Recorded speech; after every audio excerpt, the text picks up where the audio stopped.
Yes, good morning. This is Beyond the Headlines on GbaramatuVoiceTV, reaching you from the Niger Delta Media Centre, Warri, Delta State.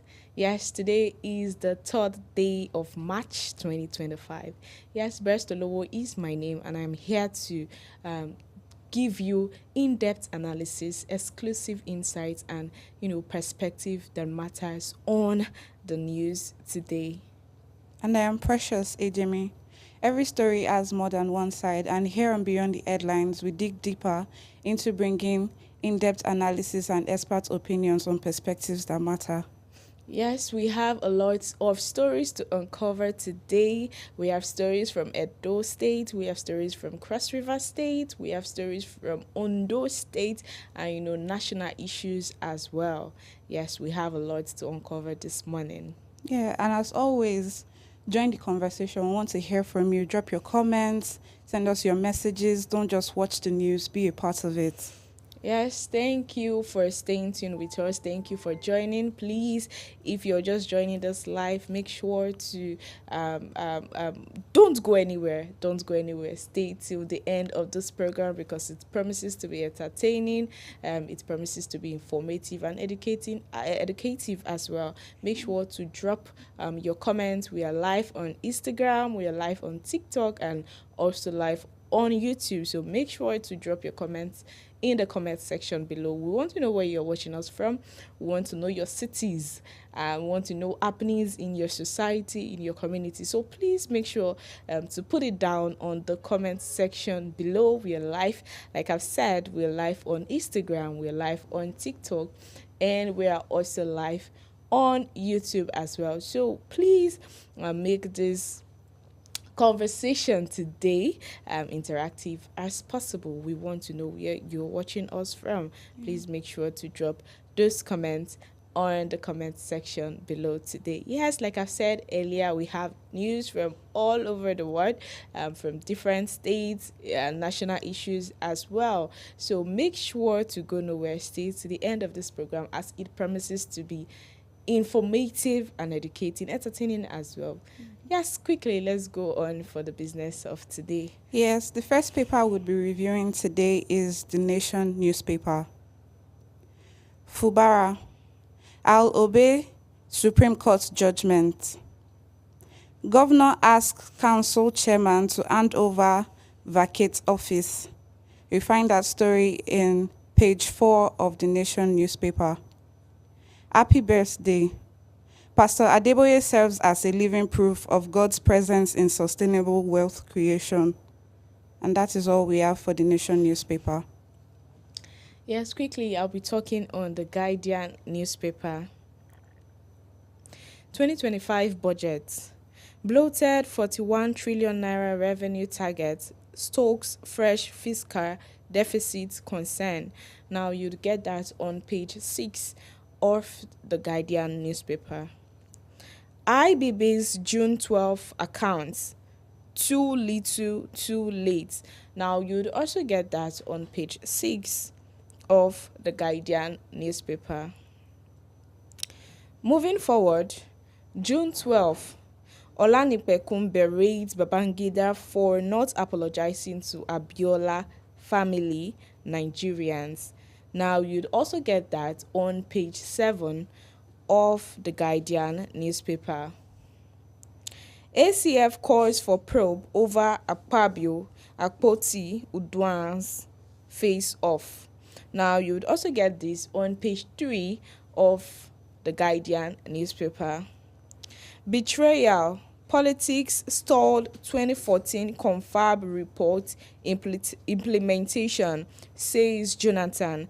Now you'd also get more of those details on page 3 of the Guardian newspaper. House moves against oil firms, owing federal government 9.4 trillion naira royalties, other charges. Now you'd also get this on page 3 of the Guardian newspaper. You can't play God, Wike tells Fubara as government pledges obedience to Supreme Court rulings. More stories on page 6 of the Guardian newspaper. Lastly, Dangote absorbs 16 billion naira marketers loss from price reduction. Now, more details as well on page 2 of the Guardian newspaper. And that is all I have for you on the Guardian newspaper. Okay, so our next paper is the Daily Trust. Protest in Jos over killing of truck drivers in Southeast. 20 killed, many vehicles burnt in 1 year. My slain brother left 12 children. NURTW 6 probe police mom. Bandits abduct 4 varsity students in Katsina. And you find that in page 6. Natasha versus Akpabio. ACF demands probe. Senate rules out impeachment, and you find that in page 14 of the Daily Trust. Sacking Sasa at 125. Makinde orders mourn, and you find that in page 6 of the Daily Trust newspaper. Lastly, massive job losses in Nigeria over US aid funding freeze. And that is all we have for the Daily Trust newspaper. Yes, quickly, I'll be talking on Nigerian Tribune. NLC threatens mass action over telecoms electricity tariff hike. Now, you would get that on page 4 of the Nigerian Tribune. Alleged sexual harassment. We have no petition against Akpabio, says Senate. Now, you would also get this on page 3 of the Nigerian Tribune. Fubara to implement Supreme Court verdict, orders local government chairman to hand over. Now, you'd also get more of these details on page 23 of the Nigerian Tribune newspaper. Moving forward, Dangote to refund customers who purchase PMS above advertised rates from key partners. Now, you would also get more of these details on page 25 of the Nigerian Tribune newspaper. Elumelu commits to boosting Gabon's infrastructure, youth empowerment. Now, you'd also get more of these details on page 6 of the Nigerian Tribune. Moving forward, why I didn't implement 2014 confab recommendations, says Jonathan. More of these details on page 22 of the Nigerian Tribune. And lastly, new ATM fees. Customers groan as banks begin implementation. More of these details as well on page 4 of the Nigerian Tribune. That is all I have for you on the Nigerian Tribune. And our next paper for the morning is the Vanguard newspaper. Lagos Assembly crisis. Plots to return Obasa Viking. And you get that story in page 10 of the Vanguard newspaper. State of the nation. Nigeria flowing with tears, blood. Anglican Church.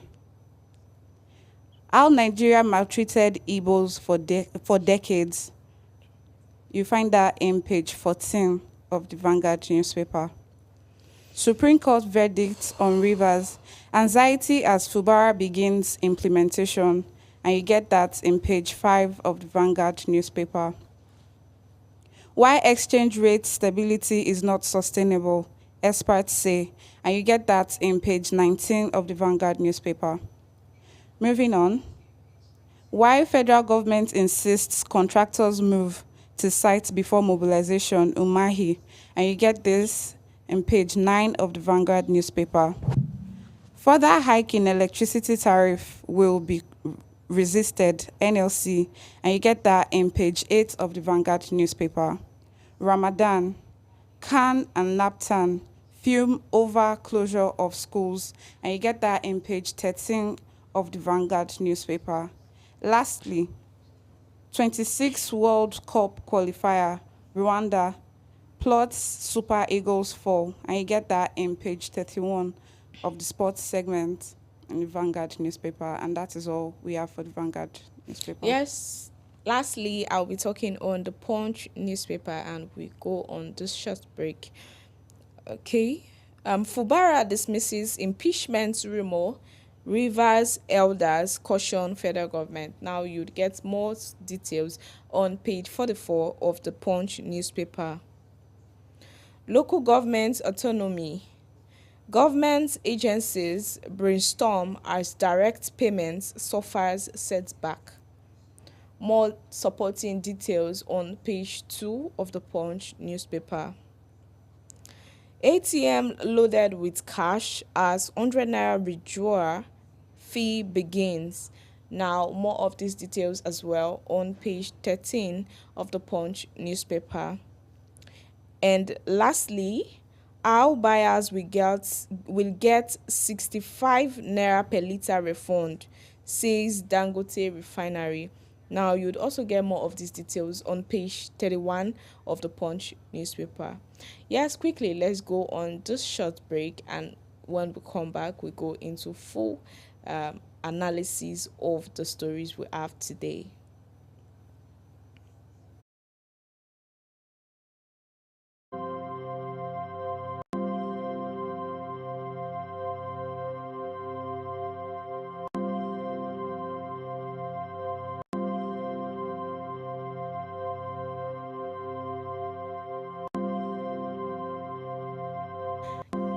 Yes, welcome back from that short break.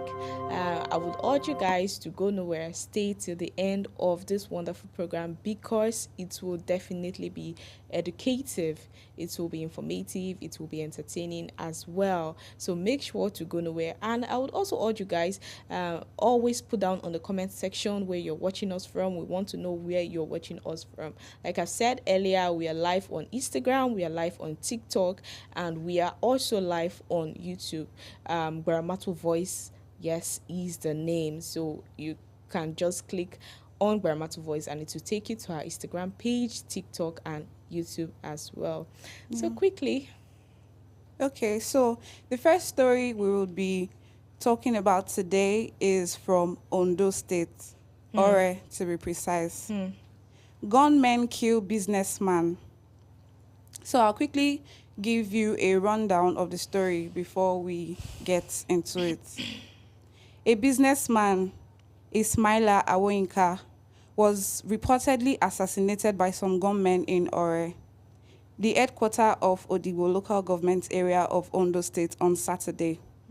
It was gathered that the late businessman who sells building materials was killed at his residence opposite Caring Arts Mega School, Idimango area of Ore, on Saturday evening. According to a source in the community, the incident happened shortly after the deceased left the mosque after Ramadan prayers. He was assassinated in the moment he left the mosque after Taraweeh prayer, a voluntary prayer during Ramadan. I think that's what the Taraweeh means.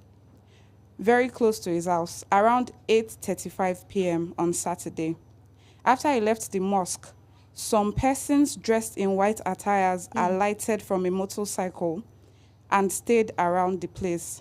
As the deceased was about to leave his house, they ambushed and shot him. He was at close range and he died on the spot, the sources said. When contacted, the police public relations officer of the state, Mrs. Fumilayo Odunlami, confirmed the incident and said an investigation had commenced. The incident happened and we have commenced an investigation into it, said the PPRO. Now, the story here is saying that this man, late Mr. Ismaila Awoyinka, was just coming back from the mosque and he was killed on his way back home. Like, he had already gotten very, very close to his house before unknown gunmen alighted from a motorcycle and they killed him. So that is what the story is about.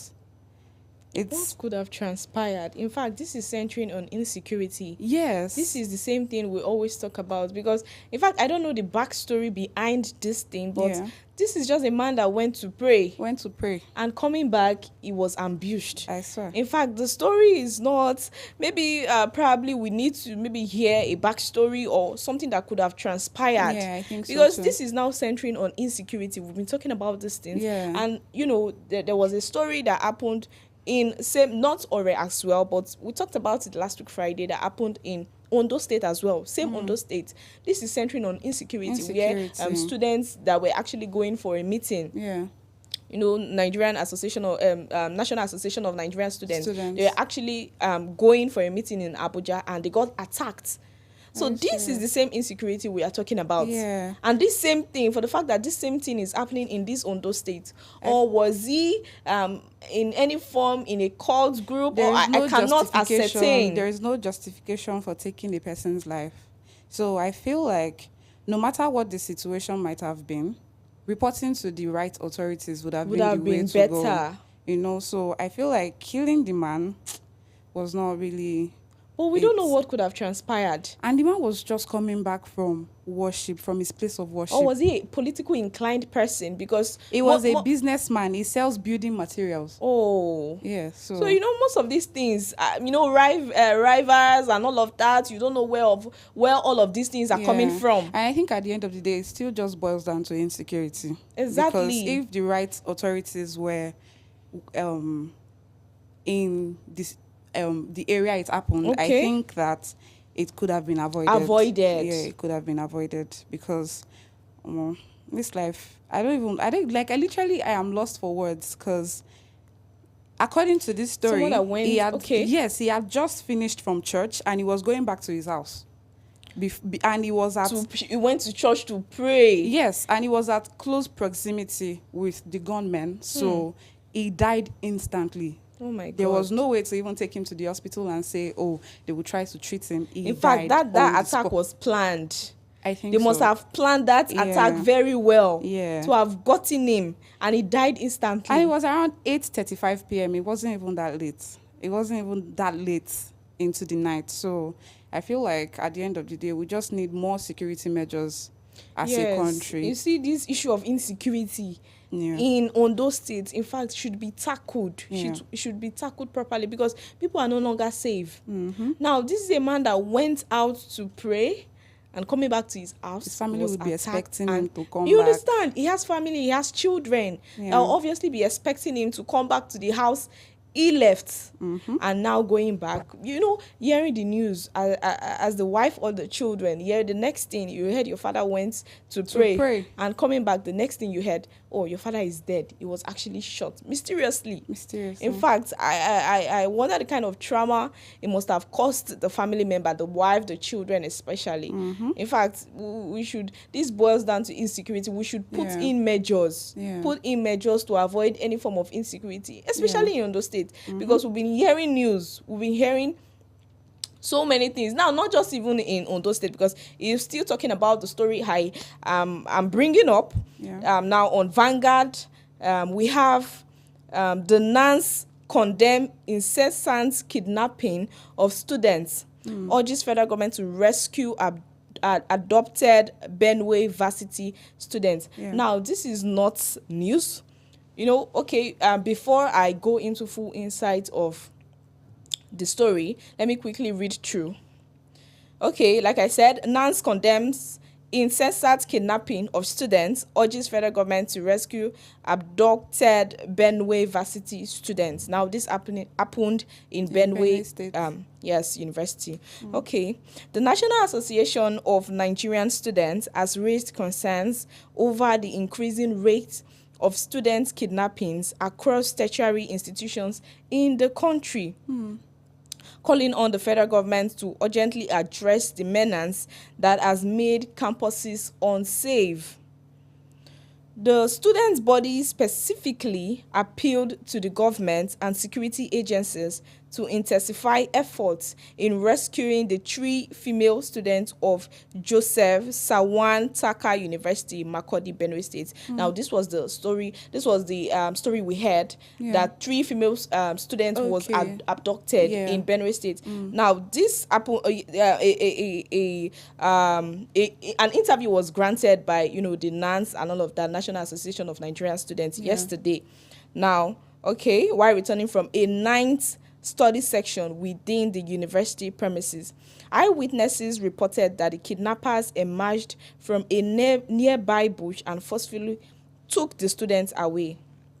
Now, in a statement issued on Sunday in Abeokuta, NANS National Vice President, Inter-Campus Affairs, Akimboduse Shileola Felicia, described the abduction of students on and off campus as an alarming trend that must be tackled immediately. Now, like I said, following the recent kidnap of the 3 female students in the university in Makurdi, Benue State, we all heard the story how 3 of them were kidnapped. In fact, it was at night. They obviously went, students, they obviously went to read, and, they were coming back. They were coming back from 9th class. Yes, from 9th class. And this was within the campus. Not even outside. Not even outside. This was within the campus. And men from nearby bush or something came and, they took them away. They kidnapped them. All girls?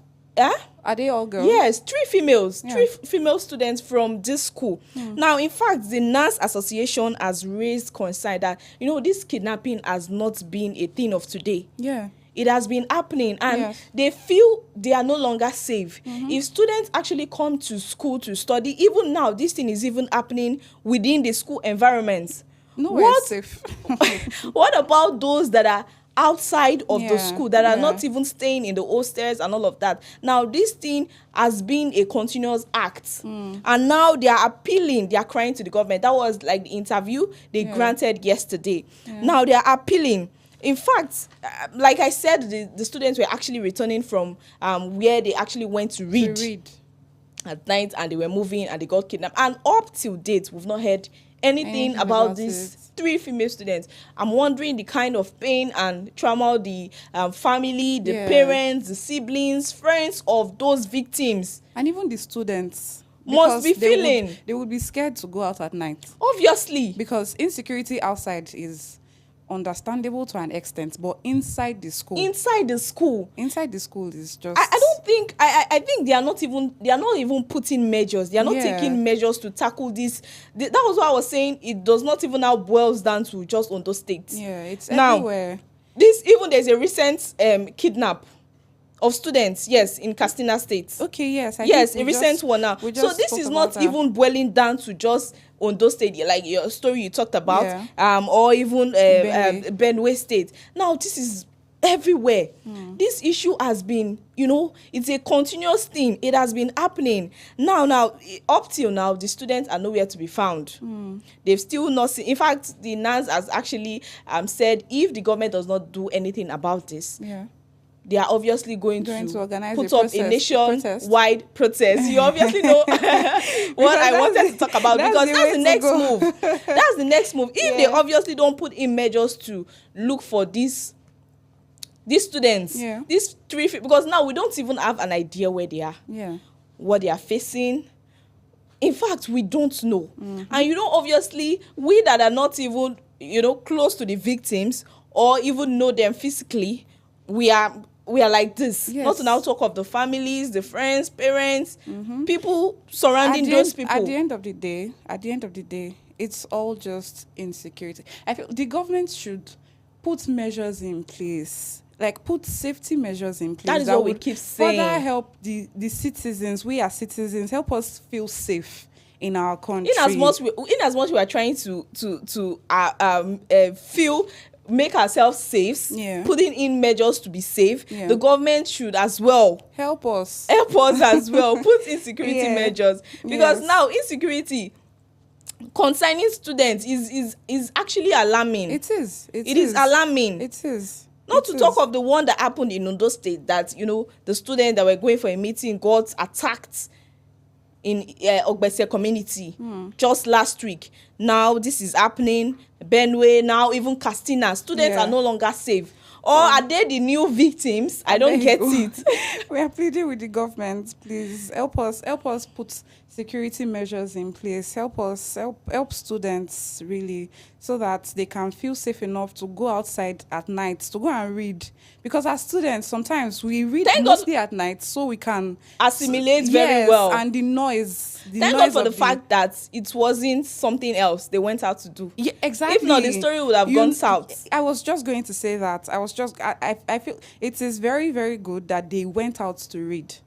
Because if they were going to a party, I feel like that would have been the justification. Exactly. That, you came to school and you're going to party and all of that. So I'm just very grateful that they actually, it was for academic purposes.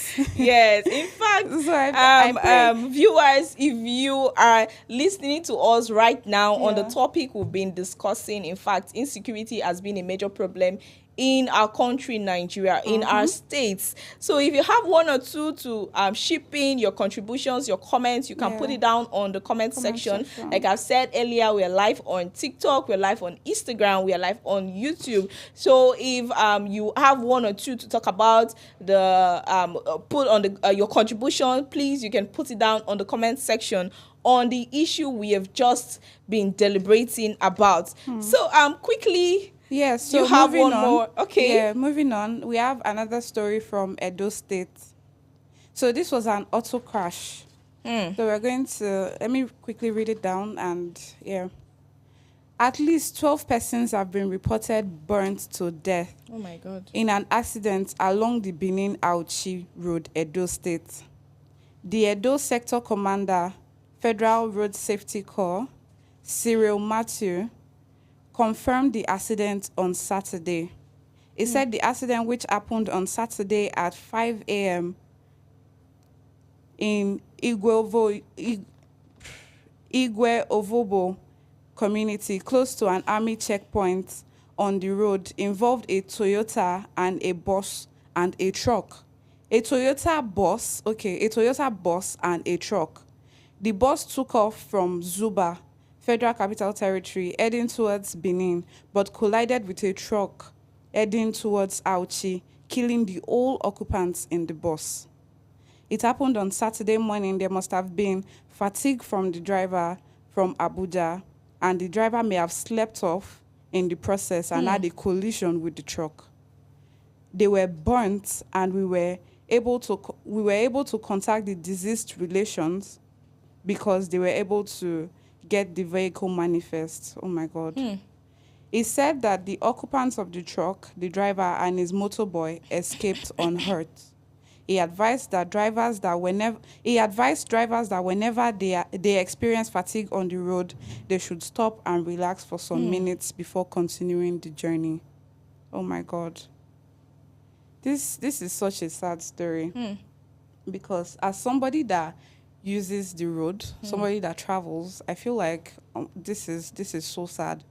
So this story is about a truck and a bus along the Benin-Auchi Road, and the driver was coming from Abuja. The bus driver was coming from Abuja, and it collided with the truck, and everybody inside the bus died. Instantly. The bus, it caught fire. Are you serious? And everybody died.